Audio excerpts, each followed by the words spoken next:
Right, let's get this out of the way, people. Summer Brother by Jaap Robben.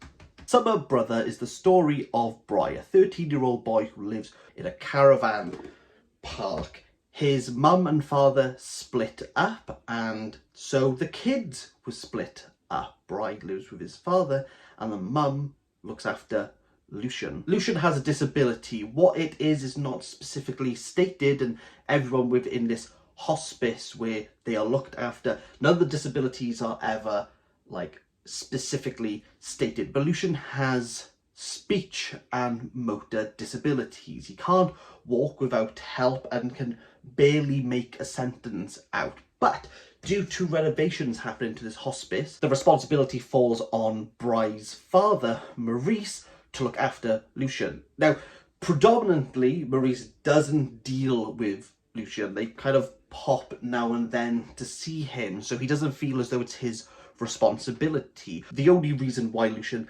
gets to stay with Maurice and Bry is because there's an allowance and it's extra money in Maurice's pocket. Bry's father is not the type of father that any kid should have. He is constantly in debt. He feels as though he can worm his way out of situations. He's sly. Like at the beginning, he underpays for a chocolate egg and says, you make the difference up, I'll come back next week and pay it.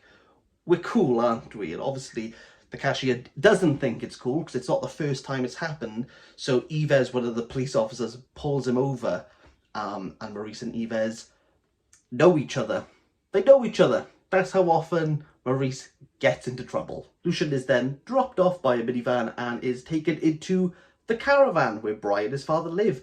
But the caravan doesn't accommodate everything that Lucian needs, and the father doesn't want to look after Lucian because he doesn't feel it's his responsibility. So Bry, being a 13-year-old kid, he's left to do the caring. Ho ho ho, a coincidence occurs. A man rocks up to the caravan park and for some reason needs a place to stay. The rent's not really negotiated. Bry just says it's $100 a week and a meal, has the money and is happy to pay it to stay there.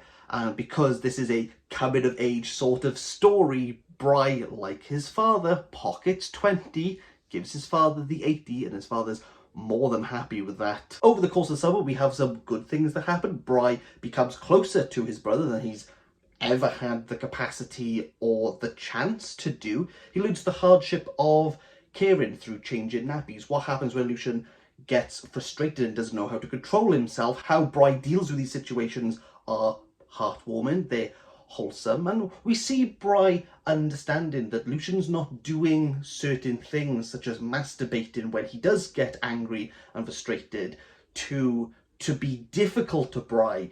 It's more of a coping mechanism for Lucian. As a reader, we don't see Bry overcome and solve Lucian's needs. Instead, we see him adapt, mould, and to become harmonious with Lucian. Towards the end, two of them walking out of the water with Bry holding on to Lucian, rocking him back and forth, saying, "We are brothers," that's what we are brothers, is a very touching moment. Sadly, the book's shit.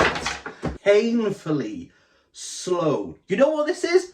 Wow! That's a snail moving faster than this damn plot.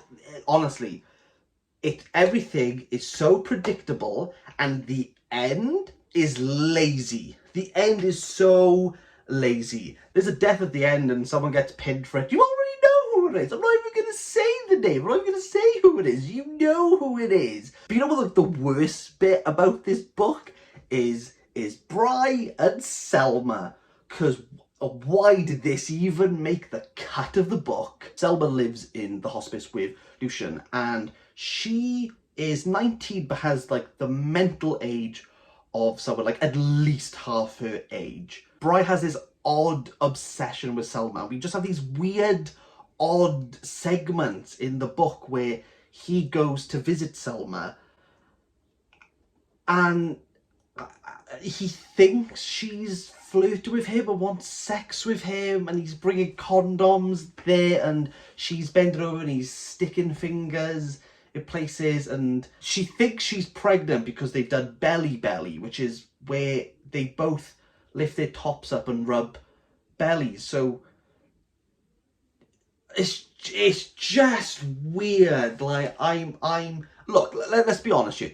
If you've watched me for a while, you know I can read some transgressive works, and I don't mind being put on some lines where we are like teetering and unacceptable. And if the author's doing it for a reason, I can accept it to some degree. I can be like, okay, I might not agree, or I might not think that you executed it well, or I think you've missed the point, but I can go, okay, I can kind of see what you were aiming for. If you just ripped those pages out, if you just went, ripped them all out, I mean, you'd still have a pretty crap book, but it wouldn't be like really creepy. This perverse fascination is just not needed in the book at all. The only thing I can compare it to is Rachel Tresise's short story, Fresh Apples, where that transgression that does occur has a huge impact, and it's vital that that had to happen in the story. It adds nothing. There's no reason for it at all. I read these pages and I could just feel my stomach